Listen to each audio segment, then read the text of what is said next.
রমজান আসলেই তুমি নেককার হয়ে যাবা, গুনাহ ছেড়ে দিবা, হঠাৎ করে চাইলেই পারবা না। অতএব তার আগে 15 দিন আগে একটা কোর্স করো। সেই কোর্সের জন্য দেওয়া হয়েছে কি? শবে বরাত।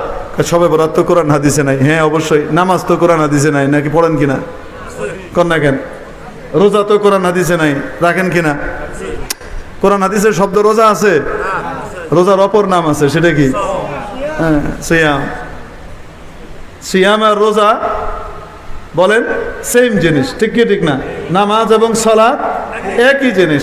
শবে বরাত এটা আমাদের শব্দ, কিন্তু কোরআন হাদিসে যে শব্দ আছে সেটা হলো লাইলাতুন নিসফি মিন শাবান।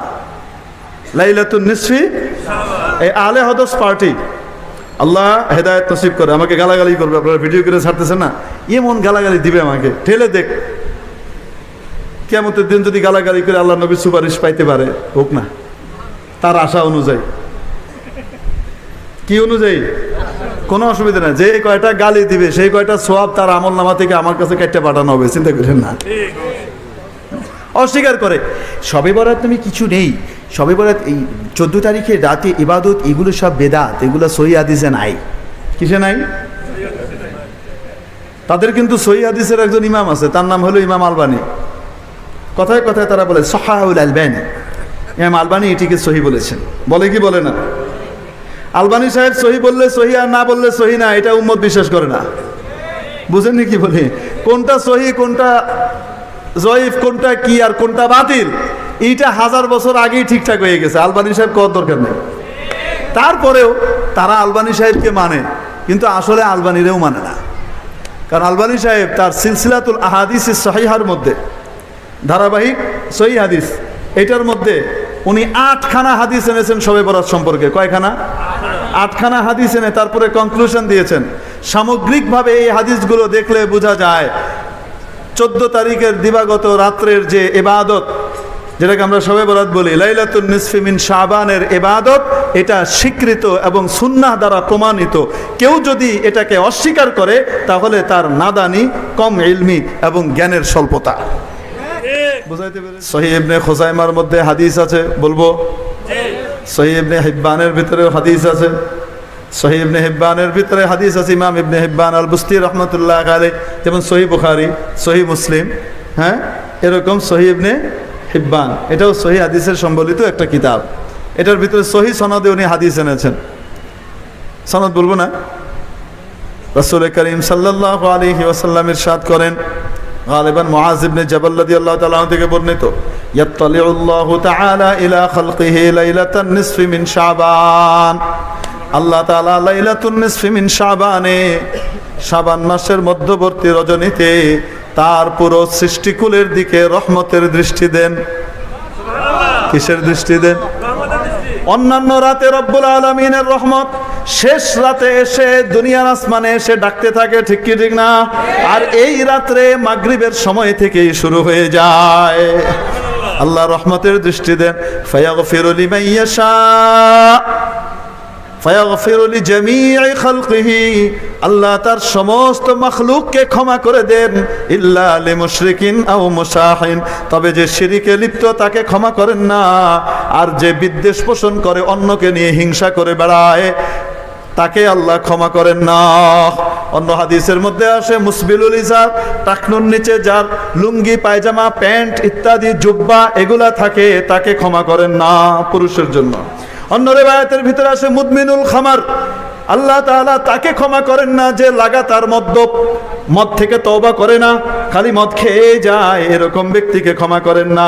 অন্য রিওয়ায়াতের মধ্যে এসেছে আরো আছে আরেক ক্যাটাগরির লোক, যারা মা বাবাকে কষ্ট দেয়, মা বাবার খেদমত করে না, মা বাবার নাফরমানি করে, তাকেও মাওলা ক্ষমা করেন না। সবাইকে ক্ষমা করে দেন, তাকে ক্ষমা করেন না।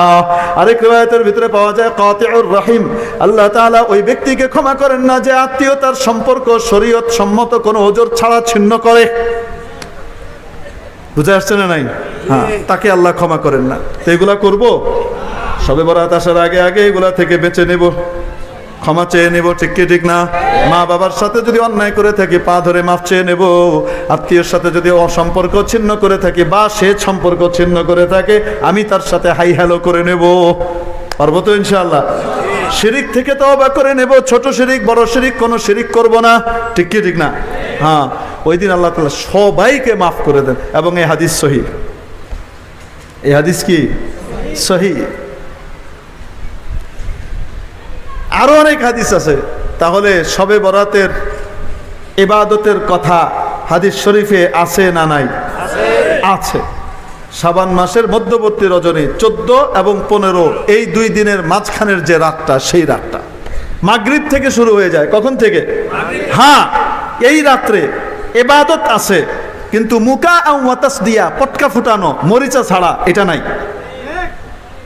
ওয়া মা কানা সালাতুহুম ইনদাল বাইতি ইল্লা মুকা ওয়া তাসদিয়া। ভাই কাফেররাও নামাজ পড়ে। ওরা কি নামাজ পড়ে? ওরা কাবা শরীফের কাছে এসে নামাজ পড়ে, তুড়ি বাজায়, শীষ বাজায়, শীষ মারে, আওয়াজ করে। এটার নাম ইবাদত নয়। অতএব ওই রাত্রে মরিচা ছাড়া, ওই রাত্রে পটকা ফুটায় বেটানো, এগুলা কোনো ইবাদত নয়। এটা কাফেরদের তরিকা। আমাদের বাচ্চারা অনেক সময় না জেনে করে। আমরা সবাইকে অনুরোধ করব, খবরদার এই সমস্ত কাজে আমরা লাগবো না। ওই রাত্রে ইবাদত আছে। আপনি কোরআন তেলাওয়াত করেন, আপনি কিছুক্ষণ নামাজ পড়েন, কিছুক্ষণ দোয়া করেন, কিছুক্ষণ এই আমল করেন, ওই আমল করেন। হ্যাঁ, নামাজের ভিতরে এরকম কোনো সিস্টেম নাই যে 500 বার কুলু আল্লাহ পড়তে হবে, 70 বার প্রথম রাকাতে কুলু আল্লাহ আহাদ, দ্বিতীয় রাকাতে 71 বার কুলু আল্লাহ আহাদ, এই পড়লে নামাজে এই হবে সেই হবে। এরকম কোনো নামাজের বিবরণ আমরা হাদিস শরীফের ভিতরে পাই নাই। সাধারণ নফল নামাজ যেমন পড়েন অন্যান্য দিন, ওই রাত্রেও নফল নামাজ তেমনই হবে। 2 রাকাত বা 4 রাকাতের নিয়তে নর্মাল যে সূরা দিয়ে আপনি সাধারণত পড়েন, ওই সূরা দিয়েই তখন পড়বেন। বুঝাতে পেরেছি? হ্যাঁ, এখানে অনেক, একটা হলো শয়তান চায় এই রাত্রের ইবাদত থেকে বঞ্চিত হয়ে যাক। সহি লেভেলওয়ালাদেরকে টেনে লেগে গেছে গা, ইবাদতের নামে তারা এখান থেকে ভাগছে। আর যারা ইবাদত করে, শয়তান চিন্তা করে এদেরকে ইবাদতের ভিতরে খামাখা ইবাদতে লাগাই দিই, যেন আসল ইবাদতটা করতে না পারে। মকসুদুল মুমিনিন, হ্যাঁ, সোলেমানি খাবনামা ভালনামা, আদি ও আসল আছে না নাই? হ্যাঁ, রাসূল সাল্লাল্লাহু আলাইহি ওয়াসাল্লামের 300 প্রকারের নামাজ। কয়শো প্রকারের? এক বই এক জায়গায় দেখলাম, আমি বয়ানে গেছি, দেখে হাঁটতেছি চুপে চুপেতে, দেখি রাসূল সাল্লাল্লাহু আলাইহি ওয়াসাল্লামের 300 নামাজ। আমি বললাম খাইছে রে, এটা 300 নামাজ কি কি একটু দেখা দরকার। আমি হয়তো অনেক কিছু জানি না, আমি লয়ে গিয়ে দিয়ে গুবর খামাখা কিনছে, আমার পুরো টাকাটা বেকার। ফালতু জিনিস সব নিয়ে বেরিয়ে দিয়ে দিয়েছে। আর রাসূল সাল্লাল্লাহু আলাইহি ওয়াসাল্লামের নামাজ কোনো অস্তিত্বই নেই এগুলা। বুঝে আসছে না? নাই। এই জন্য শবে বরাতের নামাজ অন্যান্য রাতে যেমন নামাজ পড়েন, এই রাতেও কি তেমনই নফল নামাজ হবে। বুঝাতে পেরেছি না পারি নাই? হ্যাঁ, কিছুক্ষণ নামাজ, কিছুক্ষণ দোয়া, কিছুক্ষণ এটা। দোয়া একটা ইবাদত, শুধু ইবাদত না, সমস্ত ইবাদতের সারাংশ, মগজ। নবীজি বলেছেন আদ-দুআ মুখুল ইবাদা। দোয়া শুধু ইবাদত না, দোয়াকে আমরা ইবাদত মনে করি না, অথচ দোয়া করলে, নামাজ পড়লে যেমন সওয়াব হয়, দোয়া করলে তেমন সওয়াব হয়, কবুল হোক চাই না হোক। আর দোয়া হিয়াল ইবাদা, দোয়াই ইবাদত। দোয়াই কি? আরে গোটা কোরআন নাজিল করা হয়েছে হেদায়েতের জন্য, ইবাদতের জন্য, ঠিক কি ঠিক না? সেটা সারাংশ এনে দিছে কোথায়? সূরা ফাতিহা। সূরা ফাতিহার সারাংশ কি? দোয়া। ইহদিনাস সিরাতাল মুস্তাকিম। আর দোয়া হিয়াল ইবাদা, আর দোয়া মুখুল ইবাদা। দোয়া ইবাদতের মগজ, ইবাদতের মগজ। এই জন্য দোয়া করব। কি করব? আপনি যেই ভাষায় পারেন সেই ভাষায় দোয়া করেন, কোনো অসুবিধা নাই। তারপরে কিছুক্ষণ জিকির করব। নবীজি সাল্লাল্লাহু আলাইহি ওয়াসাল্লাম হাদিস শরীফের মধ্যে বলেন, কেউ যদি সুবহানাল্লাহি ওয়া বিহামদিহি 100 বার পড়ে, কয়বার? সারা দিনে যদি 100 বার পড়ে, হুত্তাত খাতায়াহু ওয়ালাউ কানা মিথলা যাবাদিল বাহর, ওয়ালাউ কানাত মিথলা যাবাদিল বাহর। তার সমস্ত গুনাহ মাফ করে দেওয়া হয়, যদিও সেটা সাগরের ফেনা পরিমাণ হোক না কেন। কিছুক্ষণ সুবহানাল্লাহ, কিছুক্ষণ আলহামদুলিল্লাহ, কিছুক্ষণ আল্লাহু আকবার, কিছুক্ষণ লা ইলাহা ইল্লাল্লাহ, কিছুক্ষণ দুরূদ শরীফ, কিছুক্ষণ নামাজ, আবার কোরআন তেলাওয়াত, আবার নামাজ, আবার দোয়া। পারবো কি পারবো না? সারা রাত এভাবে ইবাদতের মধ্যে কাটিয়ে দিব। পারবো না ইনশাআল্লাহ? এবং সারা রাত ইবাদত করে ফজরের নামাজের সময় ঘুম দিব, নামাজ না পড়ে। এটা হ্যাঁ, কি করতে হবে? হ্যাঁ, এই ইবাদতটা কিন্তু বাড়িতে করার ইবাদত, একা একা। কিভাবে? একা একা করার ইবাদত।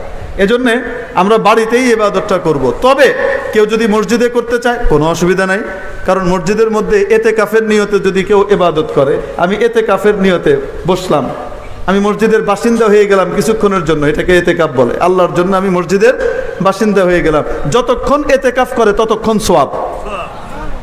তো মসজিদে এতেকাফ করা এটাও তো একটা সওয়াবের আমল। অতএব আপনার বাড়িতে যদি সেই পরিবেশ না থাকে, অথবা মনে হয় যে রাতটা ছুটে যেতে পারে, আপনি মসজিদের ভিতরে এতেকাফের নিয়তে ইবাদত করেন, সমস্যা কি? অল্প সময় এতেকাফ করার নিয়তে করলেও করা যায়, ঠিক কি ঠিক না?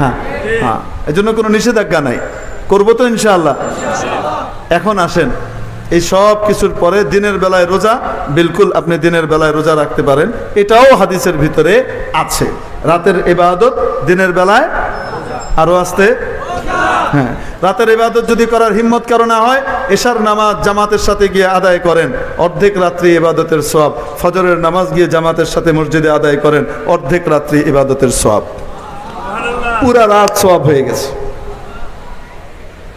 কিছু না পারলে এতটুকু হলেও করব, ঠিক আছে তো? এই রাতে ইবাদত আছে, হালুয়া রুটি নাই। শবে বরাতে ইবাদত আছে, শবে বরাতে কি নাই? হ্যাঁ, এগুলা কুসংস্কার। শবে বরাতে চালের রুটি আর কি লাগবে, গরুর গোশত পাকাইতে হবে। হুজুর যদি পাকাই অসুবিধা আছে কিনা? সওয়াবের নিয়তে পাকাইলে তো বেদাত। আর যদি এমনি পাকান যে হুজুর রাতের বেলায় রুটি খাবো, খিদা লাগলে রুটি খাবো, ইবাদত করবো, এই জন্য কি করছি, রুটি মুটি পাকাইছি, গোশত মোস্ত পাকাইছি, সে দিনে পাকায়া সব শেষ, রাতে কোনো কিছু করি নাই, এই বাড়ি ওই বাড়ি হালুয়া পাঠাই নাই, ওগুলা করি নাই। এটা করলে সমস্যা আছে কিনা? করলে করতে পারেন। ইবাদতের নিয়তে যদি করেন তাহলে বেদাত হবে। আর যদি এমনি করেন শরীরের শক্তি সঞ্চয়ের জন্য, ওই রাতে ইবাদতটা করব, ভাত টাতের ভিতরে যাব না, একটু চা পানি খাবো আর এই খাবো, এই জন্য করলে করতে পারেন। বুঝছেন কি বলছে? হ্যাঁ, মনে রেখেন। এজন্য শবে বরাতে ইবাদত আছে, হালুয়া রুটি, হ্যাঁ, বিশেষ খাওন দাওন, বোঝাইতে পারি নাই মনে হয়। হ্যাঁ, আর দিনের বেলায় রোজা, 15 তারিখের রোজা, এটা নিয়ে কেউ কেউ কিলকাল করে। কিলকাল করার কোনো সুযোগ নাই, কারণ 13, 14, 15 এই 3টা দিন, চাঁদের মাসের 13, 14, 15 এই 3টা দিন নবী করিম সাল্লাল্লাহু আলাইহি সাল্লাম কি রাখতেন? রোজা রাখতেন। এটাকে আইয়ামে বীজের রোজা বলে। কিসের বোঝে? আইয়ামে বীজের রোজা। এই রোজা 15 তারিখ আইয়ামে বীজের ভিতরে পড়ে, আপনি রাখতে পারেন, আইয়ামে বীজের রোজার ভিতরে পড়ে যাবে। সবচেয়ে ভালো হয় যদি আপনি রবি, সোম, মঙ্গল 3 রোজা যদি রাখতে পারেন তাহলে সবচেয়ে ভালো। না রাখতে পারলে ওই দিনেরও রাখেন বা আগের দিন সহকারে রাখেন, কোনো সমস্যা নাই, ঠিক কি ঠিক না? আল্লাহ তাআলা আমাদেরকে আমলের তৌফিক নসিব করেন।